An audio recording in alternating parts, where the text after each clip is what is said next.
আজকে তোমাদের সাথে শেয়ার করব কিভাবে খুব সহজে তোমরা ডিয়ের সাহায্যে একটি তরমুজ আঁকতে পারবে।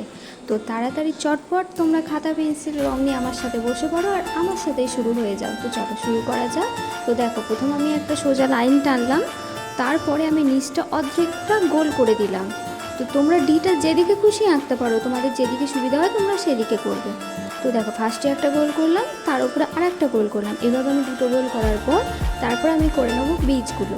তো বীজগুলো দেখো আমি এখানে করে নিয়েছি, তোমরা চাইলে নিচেও আরও করতে পারো, তাতে কোনো অসুবিধা নেই। তো আমি এখানে উপরটাতে একটা শুধু করে নিলাম কয়েকটা বীজ। তো তারপরে আমি রং নিয়ে চলে এসেছি, তো তোমরাও রং করতে স্টার্ট করে দাও। তো চলো দেখো, আজকে তোমাদেরকে এর সাহায্যে একটা শেডও শিখিয়ে দেবো তোমরা কীভাবে শেড দেবে। তো প্রথমেই আমি একটি ডিপ লাল কালার দিয়ে উপরটা বর্ডার দিয়ে দিচ্ছি। দেখো, তোমরা যখনই আঁকবে, যারা একদম ছোট আছো, তো তাদেরকে বলছি তোমরা যখনই আঁকবে ফার্স্টেই তোমরা স্কেচের ওই ফার্স্ট এডটা মানে যেদিক যাতে রঙটা না বেরোয় সেই জায়গাগুলো ফার্স্টে বর্ডার দিয়ে দিও, তাহলে দেখবে আঁকাটা খুব সুন্দর হবে। তোমাদের রঙগুলো বাইরে বেরোবে না, সব সময় আগে বর্ডার দেবে। তো আমি প্রথমে ডিপ রেডটা দিয়ে একটু দিয়ে তারপর একটু হালকা করে মিশিয়ে দিয়েছিলাম হালকা।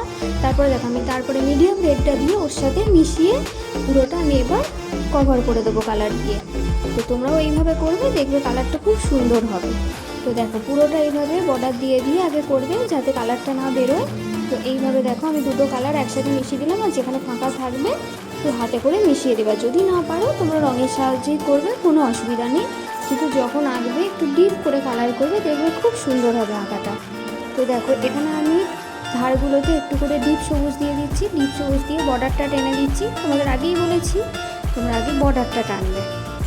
দেখো ডিপ সবুজ দিয়ে বর্ডারটা টেনে দেওয়ার পর একটা হালকা কালার আমি ওখানটা দিয়ে দিলাম, যাতে পরের কালারটা আমার ভালোভাবে মেশে।